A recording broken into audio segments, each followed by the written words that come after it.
Welcome to Loop TV. I'm Gene along with Doug. Our three topics today are Facebook earnings, Spotify results, and what this means for the overall market. And I'll jump right back to the top. Facebook reported with guidance that was disappointing. The stock is down 23% on that report. Loup is an investor in Facebook. This is not how we wanted the quarter to go. Hard stop, period. It could have been much worse. This is not some sort of veiled trying to find the silver lining here, but I got a call from Doug this morning. Doug said, what do you think about the Facebook, how Facebook's going to be tonight? I said, based on Google, I think their ad numbers are going to be pretty good. And Doug said, that worries me. I think that consensus is that this is going to be good. And if they blink, this thing is going to get smashed. And so we took out insurance on this and have a minimal loss on it.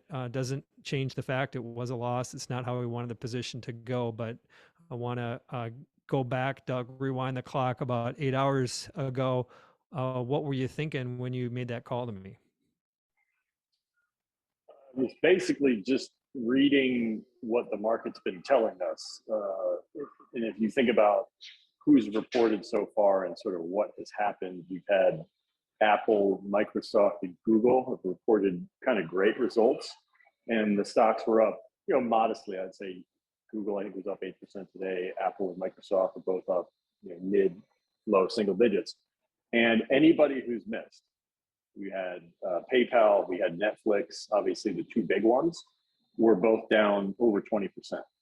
And so to me, I was just sort of reading the room. And as you said, I was concerned that if anything was wrong with Facebook, and there was probably more wrong than we would have guessed for sure, that the stock would be down big. And that's unfortunately where we're at. Glad you made the call. And there's a question about what stands out from this earnings report. The biggest piece for me is the impact that TikTok is having.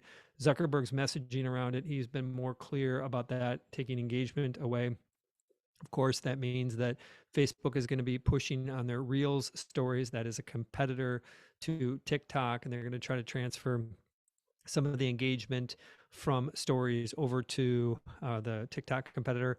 And they've done this before. And so, but the significance of that really stuck out. And another piece that stuck out to me was the impact that Apple's policy changes are continuing to have.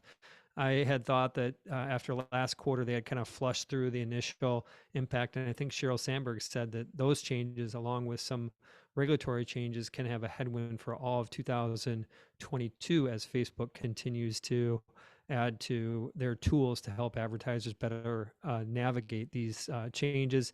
It also just underscores this battle between Apple and Facebook, and I guess score 1, 2, maybe even 3 goals for Apple here. I can just see the steam coming out of the management team at Facebook's ears around the impact that this has had. That's what stuck out to me. Anything else? We can leave it there if those were your 2 takeaways, but anything else come to your mind?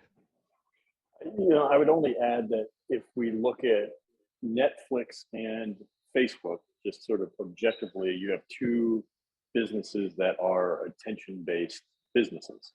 Apple, Microsoft, and Google are really not. I mean, aside from YouTube, they're really not attention-based businesses. And one takeaway, and this might be a bigger picture, more macro sort of business takeaway, but attention is always a very competitive space, and it will always be a very competitive space.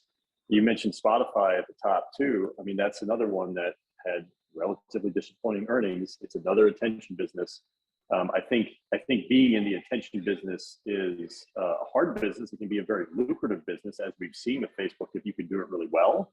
But that would be the only other big kind of more macro takeaway is, the attention business is very different than, a search business or sort of a utility that everybody has to go back to that Google, Microsoft, and Apple sort of all own. We always talked about this fracturing of FAANG, and you can kind of see it now more clearly than ever when you put it in that context of attention businesses with Facebook and Netflix on one side, and then the foundational businesses on Google, Apple, and I guess enter Microsoft there too. Makes a ton of sense. It kind of begs the question: is Amazon?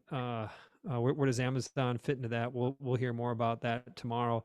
But I also want to just shift to we've touched on a little bit here, Spotify's results. And, their guidance was negative, but it wasn't as negative as Facebook's guidance. It was, they're expecting, I think, 3 million net paid sub ads. They did 7 million from in the December quarter. They're expecting 3 million additional ones. That was a little bit of a disappointment.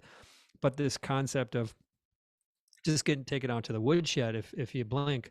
And do you suspect that that's going to now have these bigger companies set the tone? What happens to a company that's a 3 or 5 or $10 billion market cap that doesn't have the same cachet that some of these bigger companies do? What happens to them when they blink? Now their stocks are down 30, 40, 70% since their highs. But I would suspect that the outlook would not be very good for this earnings season for those types of companies. I think that it is a reason for pause for all those companies. And there's two thoughts that go into it. At first is just the broader observation relative to earnings that good is only a little good and bad is really bad. I mean, that's how this earnings season is playing out. And I don't think that's going to change after Facebook, Spotify went today.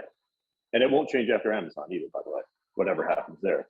I think that the risk around some of these smaller companies, even though they're still large companies, but smaller than the mega caps, I think is real. The thing that's challenging with it is it's probably consensus to think that. Like, you'd have to be kind of under a rock to not realize that risk there. But I actually don't think that alleviates anything. This has felt like a very sort of consensus market more recently. Everybody was super worried for kind of the last, 5 or 6 weeks about interest rates. And that had happened to be sort of the right view. Going against the tide and saying interest rates wouldn't matter kind of left you crushed the last several weeks, other than the most recent. So I just think you shouldn't try to be a contrarian probably right now in this earnings season and think that, somehow everybody sort of knows that if something's bad, it might be priced in, because it's not.